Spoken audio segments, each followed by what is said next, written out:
तिरस्कार से अधिकार। माधवी, कुछ तो लिहाज किया करो, वो माँ है, माँ, मेरी माँ, उनसे ऐसा अपेक्षित व्यवहार। माधवी, उनके दिल पर क्या बीतती होगी। पाप कर रही हो, पाप।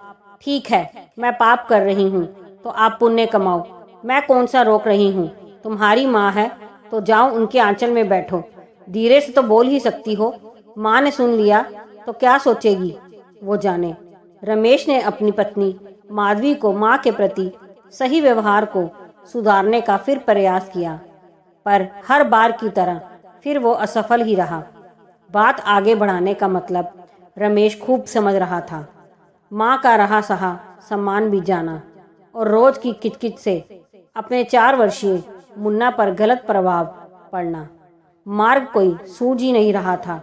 परिणाम हुआ कि रमेश रहता तो घर में था, पर उसकी माधवी से उसकी मानसिक दूरी बढ़ती गई। रमेश अपने ही घर में मानो अजनबी बन गया। माधवी से उसकी बात बस नाम मात्र को ही जरूरत पर ही होती। माधवी पर रमेश के बदले व्यवहार का भी कोई असर नहीं था। शायद उसे लगता कि रमेश इस तरकीब से उसे बेबस करना चाहता है।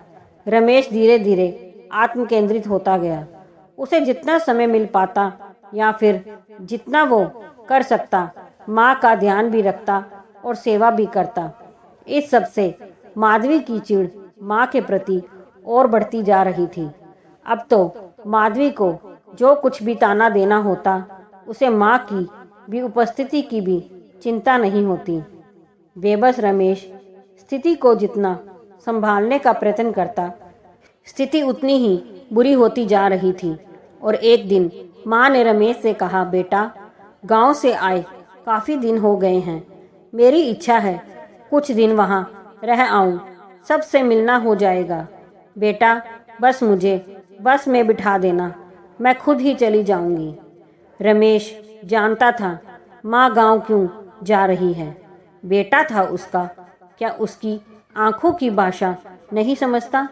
पर कोई भी निर्णय लेने में असमक्ष रमेश ने एक बार माधवी की ओर देखा। शायद सोचा हो कि माधवी माँ को गांव जाने से रोकने का आग्रह करेगी, पर वो तो इस सब से निर्लिप्त थी। रमेश को लगा कि माधवी माँ को क्यों रोकेगी, उसकी तो मन की मुराद पूरी होने जा रही थी। मायूस सा रमेश माँ को बस में बिठाकर वापस घर की तरफ चल दिया। उसे आज अपने द्वारा कुछ ना कर सकने की आत्मग्लानि हो रही थी। माँ चली गई। माधवी के पास अब चिक चिक करने की कोई वजह थी नहीं, सो वो अपने में रम गई। रमेश अपनी ग्लानि में और अधिक डूब और अधिक आत्म केंद्रित हो गया। घर में मशीन की तरह रहना, बहुत कम बोलना, किसी भी अच्छे बुरे कार्य में कोई प्रतिक्रिया प्रकट ना करना अब उसका स्वभाव बन गया था। अकेले में रोते रहना, इससे उसे राहत मिलती। रमेश के इस परिवर्तन से अब माधवी को झटका लगा। वो रमेश से उसकी परेशानी पूछती, पर रमेश चुप ही रहता। आखिर वो ही हुआ जिसका डर था। रमेश अवसाद में चला गया। बदहवास सी माधवी रमेश को ले डॉक्टर के पास गई। डॉक्टर ने बता दिया कि कोई गहरा सदमा रमेश को लगा है। अच्छा होगा उस सदमे को पहचान उसे दूर करने का प्रयास करो, अन्यथा दवाइयाँ भी कारगर नहीं होंगी। माँ को तो माधवी भूल ही चुकी थी, पर आज उसे माँ का ध्यान आया। सब कुछ चलचित्र सा आंखों के सामने तैर गया। कैसे माँ का उसने अपने घर में उनके बेटे के सामने भी पल पल अपमान किया था। आज शायद उसके पति की हालत उसके ही कारण है। हंसते खेलते परिवार की ये गत उसी ने बनाई है। सोचते सोचते माधवी रमेश से लिपटकर जोर से दहाड़ मार रोने लगी। मैं जान गई हूँ मुझ पापन के कारण आपकी यह दशा हुई है, पर मैं ना समझ यह समझ ही नहीं पाई कि माँ के प्यार के कारण ही तो आप पर अधिकार पाया था, तो माँ के कारण आप पर मेरा अधिकार कैसे बट जाता।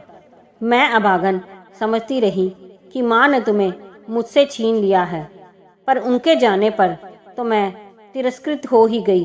मुझे माफ़ कर दो। रमेश, मुझे माफ़ कर दो। उठो, हमें अभी गांव जाना है, माँ को वापस लाने। कहती कहती माधवी रमेश के कदमों में लेट गई। अनायास ही रमेश का हाथ माधवी के सिर पर आ गया।